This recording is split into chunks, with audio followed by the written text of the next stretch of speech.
Sean, thank you so much for joining me today. Oh, my pleasure. So tell me, how has it taken so long for this new Definition 6 loudspeaker to be released? Well, that's a complicated question. So at first it was just the older I get, the more fixated I seem to be on details. So in my 20s, I was a 90-10. I was an 85-15 guy. 85% is good enough, get the thing out. And then it seems the older I get, the closer I get to, oh, it needs to be perfect. So that was one hang up, is my personal problems. And the other is supply, brought out by COVID. Why is there no Definition Model 5? Because the 6 is so much better than the 4. We just skipped it. So 6 is kind of a mental shift in my head of how I design products and what is important, what isn't important. And while technically the new Definition is the 5th iteration of that line, the expression of the tech and the art inside and what's going on is more indicative of how I design now, which is Druid 6. And so 6 series is kind of where my head is at. And so I wanted to represent that with the moniker 6 as opposed to 5. How is the new full-range driver different from the one in the existing Model 4? So there's more integration between that low frequency section, which is the deep bass, the bottom 2 octaves, and the upper 8 octaves.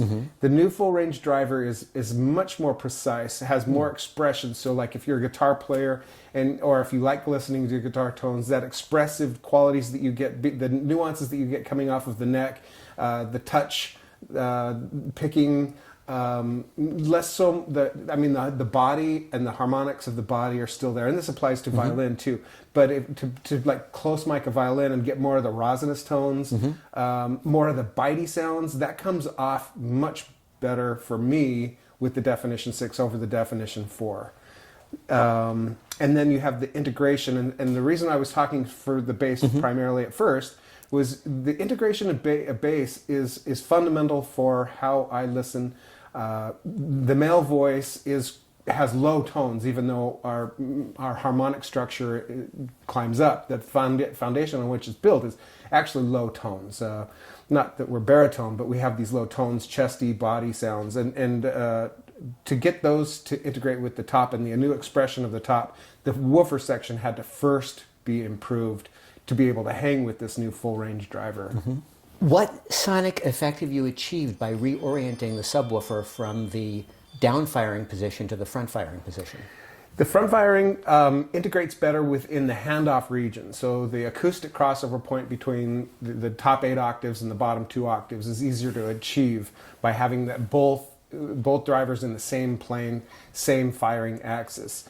The downside initially in my head, I designed mostly in my head first, is that I was using the floor to couple the extreme low frequency. So if you're listening to really weird, dark, ambient, crazy, odd music or pipe organ, in order to get those, to get down to 14 hertz or so, the floor was almost needed to do that with the Definition 4. Definition 6, we've been able to do it with improved cabinet work.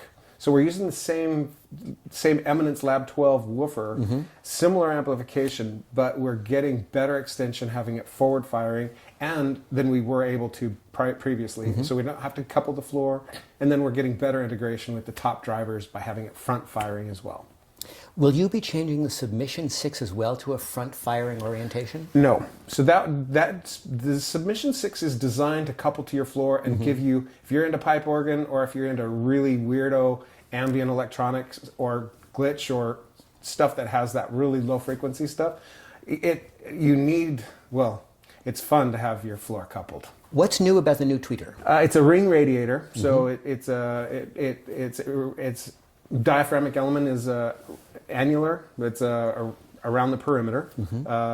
We were very happy with the Radian. It's use a 3-inch traditional dome with phase alignment on the inside.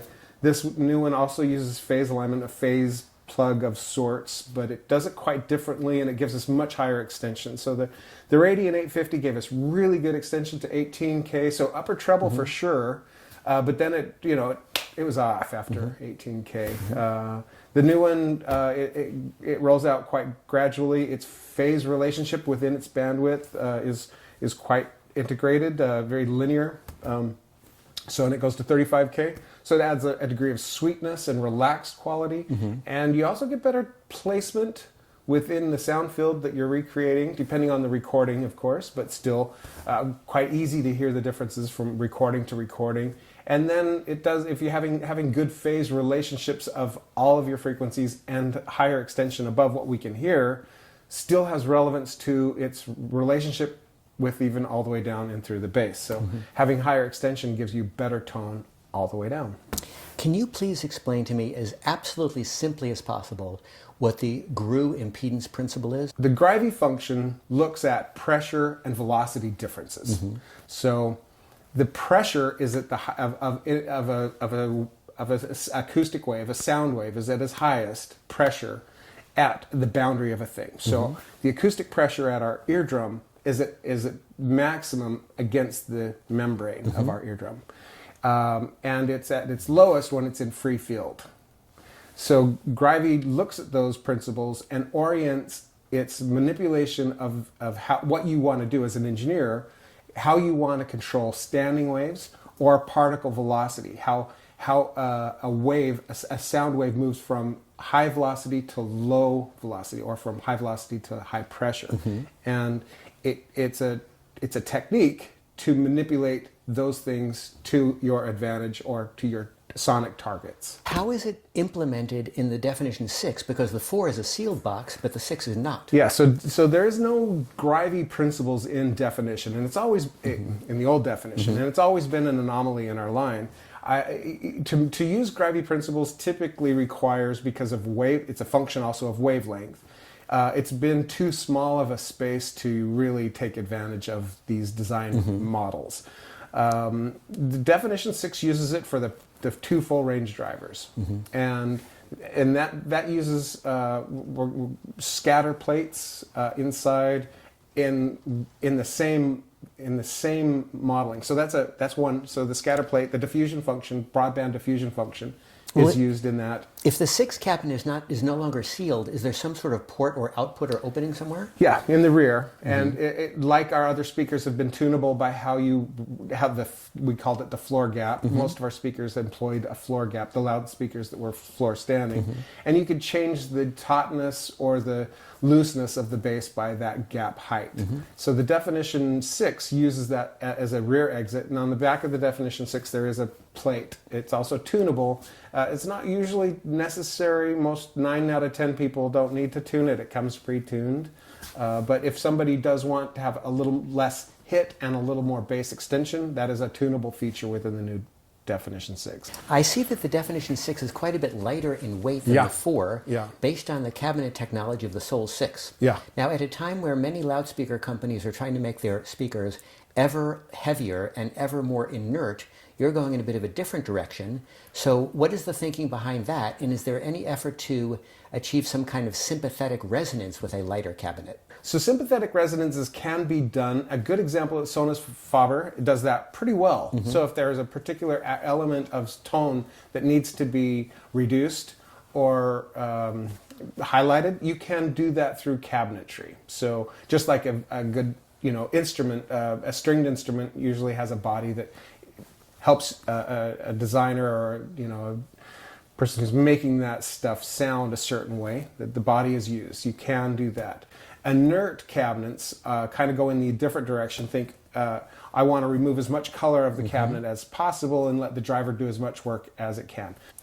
Our drivers are high efficiency by design, so they have more power transfer into the acoustic world as opposed to the mechanical world. So our cones move less for any given output than a lower sensitive or a lower efficiency loudspeaker. So a lot of people, when they look at our stuff, the cone doesn't look like it's moving, it's making all this sound.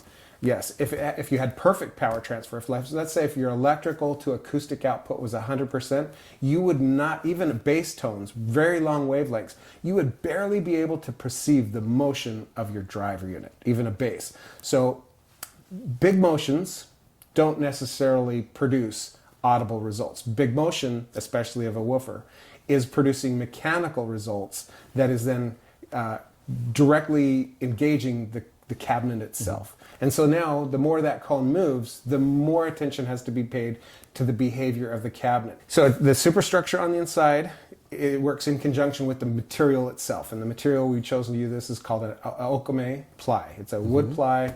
Okame has an extremely high level of self-damping.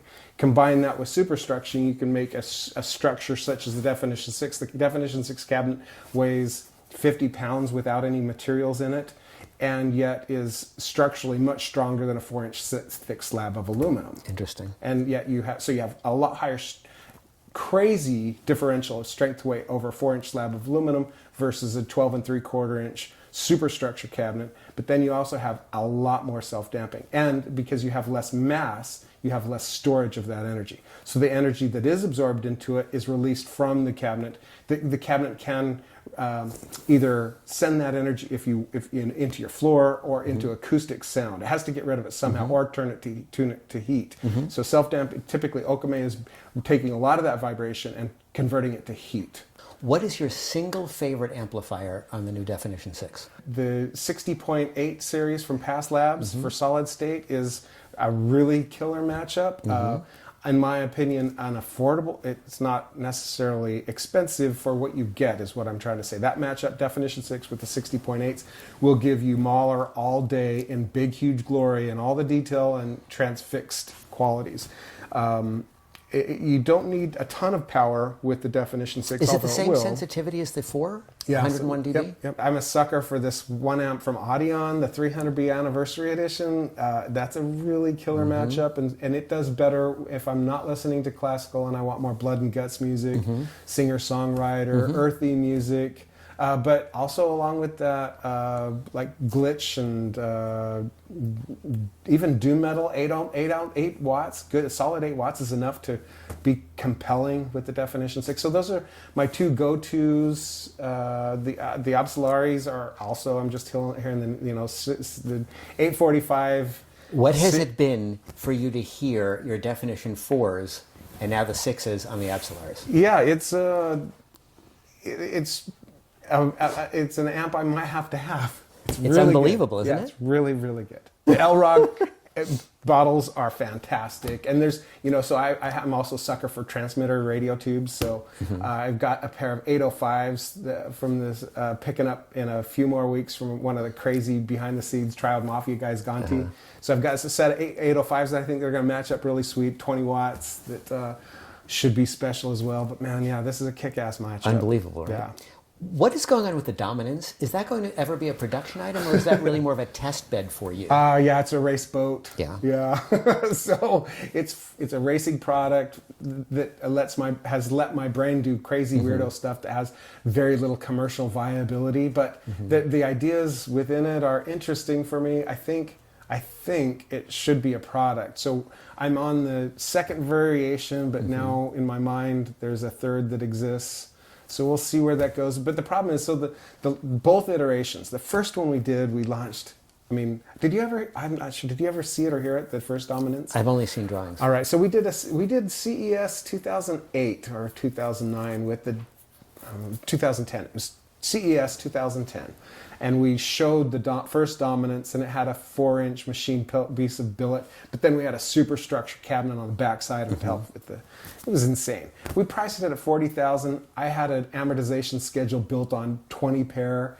And what I'm saying is my costing was super screwed up. There's no way I could have done it for anywhere close to that. So we built a couple of pair of that. And then the next variation that exists out there in the real world, there's another guy, I think, that is also on What's Best Forum, Jerry. He has the Dominance 2. I can't build that for anywhere close to sane levels of cash. Yeah. So the Dominance 3, I've got to figure out how to commercialize the ideas and keep it so that it can be afforded by people that just don't have total fuck you money. What else is going on in the research and development department at Zoo? R&D is always open and experimenting. Cables are always, so electromagnetism, I love that. So that's all the cable world. All the acoustic stuff has a lot of electro E&M stuff going on at the same time. So all that stuff is simultaneously open. What horn research are you doing that could result in something for two-channel audio enthusiasts? Avant-garde sound great for some things. And then other things I can't get excited about personally. So I'm not saying they're a fantastic product. But a trio sucks because the bass is totally in a different universe than the rest of the system for my tastes. And whoever tunes it, it doesn't matter how great that integration is from the tuner, it's still very distinct and separate. If you're going to use horns, you have to be committed to horns from bass through. You can't just scab it together to 100 hertz and then put some direct radiator subwoofer with it and expect it to integrate. It's not going to. A lot of companies do a hybrid type design. Yeah, it's not for me. Cesaro, Avant-Garde, Diesis, a lot of companies, but it just doesn't work for you. The integration does not work for you. Right. It can be improved, but it's not going to fit in your home.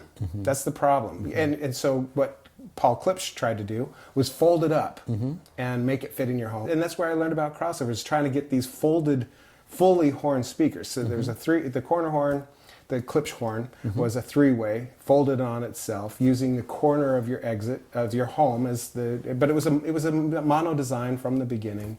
To get it to do stereo, you had to basically have an empty basement and not tell your parents that you were going to build that. Well, in the corner horn area, you also had the Vitavox and the JBL Hartsfields. Yeah. Also, so a lot of horn stuff going on and using boundaries to reinforce, to keep the efficiency up.